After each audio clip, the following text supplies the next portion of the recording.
Right,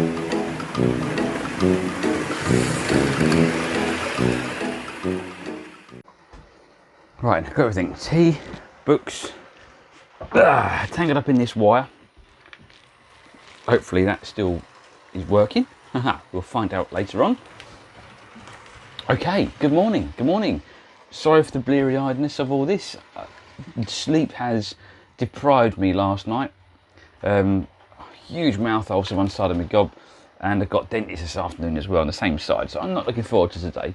But anyway, welcome back to another Dad in His Shed production video. Now then, I'm quite excited today because not only have I got my little railway going around, which has currently got on it my little Ivert 262 tank engine towing my currently dead 1990s Flying Scotsman.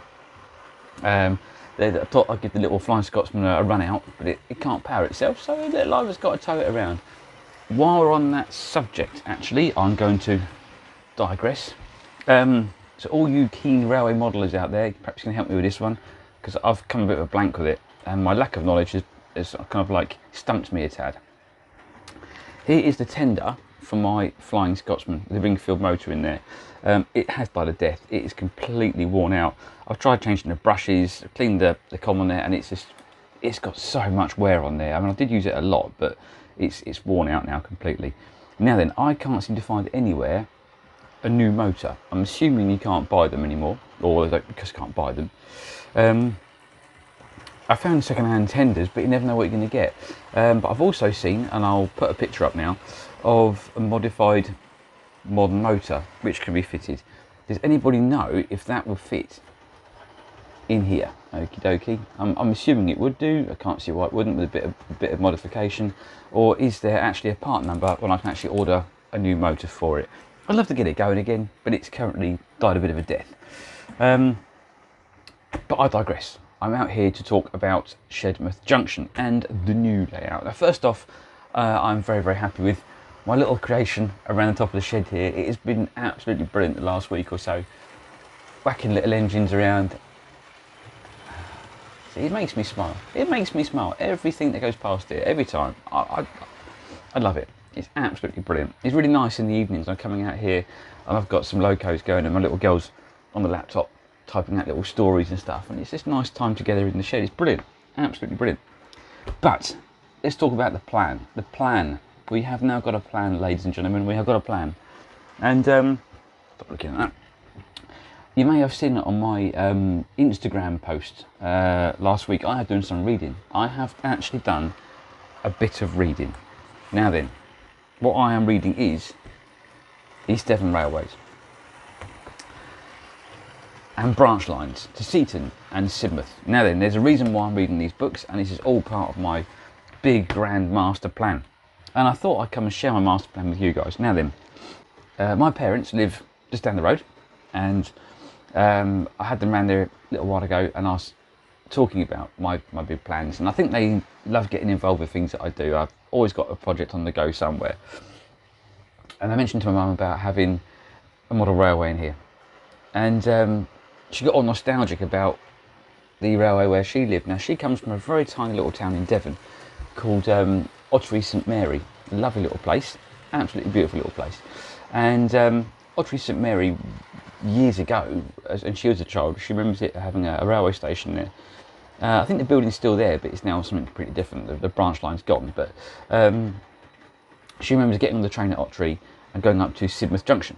Now, Sidmouth Junction used to be a main through route to Exeter, so from Waterloo.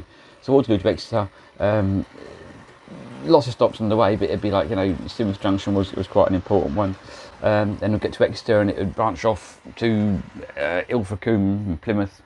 Sidmouth Junction basically had a branch line off of that, which went down through Ottery St Mary, and then through to Tipton St John's, which I think it then branched off to Sidmouth, or round to Exmouth, and then back up to Exeter. I think, pretty sure that's how it worked. So I was speaking to my mum about it, and she was all excited and keen about the possibility of modelling Sidmouth Junction. Now then, I can never do it to scale, not in a shed this big, not in a million years. I mean, there's there's a straight run into Sidmouth Junction from Honiton Tunnel, straight through, a nice long straight line. Now there's no chance, unless I'm going to model it in N-gauge, of me getting it in here, unless I'm going to go through the wall and out the other side. So I'm going to have to do it on a bit of a squeezed up version. You know, it's not going to be perfectly to scale, but it'd be a resemblance of, I would have thought, and I'm pretty confident I can. It's got some quite long platforms in there, so they're going to take up a good maybe half to 2/3 of the shed length, so it's going to be quite long. And then I want to do the branch line off to Ottery. Now, the branch line, I'm never again going to fit it right the way around into, in reality, where it stopped as such. So for me, it's going to be straightforward around the shed, and then loop the loco around and haul it back up to the main line again. I thought about adding in some elevation, but I don't think in here I'm going to have the space to do so on that particular layout. So I've done a bit of research, and it's actually quite interesting through these books and through ploughing through the interwebs. I find loads of pictures on Sidmouth Junction, which is quite interesting. And whenever I found a picture of Sidmouth Junction, I've looked at the loco numbers that are in the photograph, and I'm amazed how many models there are of the actual locos. You know, I found a picture of, oh, I'll show you. I'll have a look, hang on.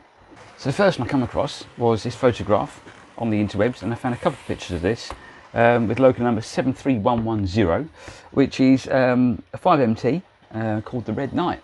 And blow me down, I literally googled the number, the loco number, and would you rather believe it, Bachmann actually make it. So perfect, absolutely perfect. It's a must buy for that particular layout. It will look really good. A lot of the locos going through Sidmouth Junction on the main line were obviously Bullied Pacifics, West Country class and Merchant Navy. Again, another photograph I found is of Lord Beaverbrook hacking through there with a very impressive looking train, and blow me down, we have the loco. So I have been collecting locos that I've seen photographs of around Sidmouth Junction. Even the little Ivert tank that's going around now, that class of tank was used in and around the area and actually around the branch lines. And blow me down, the loco number on the one that's going around here, I've actually got a photograph of the real one sitting in the siding to go off to on the branch line. So it's actually it's quite accurate. It'll be quite accurate to reality, I think. I think being quite, if I model it quite flat, as it pretty much was, even a novice like me, I think, can get it fairly good. You know, I'm no professional modeler, but I reckon I can do it to a level that I'm happy with. Something else I've got to bear in mind is that with the cost of living crisis, which is kicking in at the moment, we're already feeling a bit of pinch financially. So that is going to have a massive effect on the amount of time it takes me to get this done. So please bear with me. It will happen. It's just a matter of as and when. Another thing I need to be a little bit careful of is the house I live in. I've been here for many years now, but it is a private rent, so I don't own it. Although I've built the shed and I've spent a lot of money on where we are right now, there is nothing to stop my landlord saying, sorry, I'm selling up, and we're gone. So I'm going to have to try and, I would have to leave my shed behind, okay, and my main workbench, which is huge, and I'm very sturdy. But the rest of it that I'm going to make, I'm going to try and make it so it's actually pretty much removable, so I can take it with me if need be. And on top of this workbench, I'm probably not going to build it directly on this. I'll put another board down on top of this so I can carry that as well. So little things are whizzing around my head, little plans in my head. It's constant. I go to work and I'm just thinking about this all the time. So, okay, just before I go, I just want to say thank you very much for the huge amount of response that my YouTube videos so far have gotten, and Instagram. I cannot thank you all enough. Very much appreciated your kind comments and words and encouragement. Has been brilliant. And it's a nice feeling to think that I'm coming out here doing this and people are being half entertained by what I'm up to, and thank you very much. And the feeling is mutual. You know, I do look at everyone else's videos that I subscribe to and watch, and thank you very much for your information and your time. So very much appreciated. Thanks again for stopping by, and hopefully next time I'll have a bit more news for you on an official layout design. So stay tuned, folks, and I will see you next time. Thank you very much. See you later.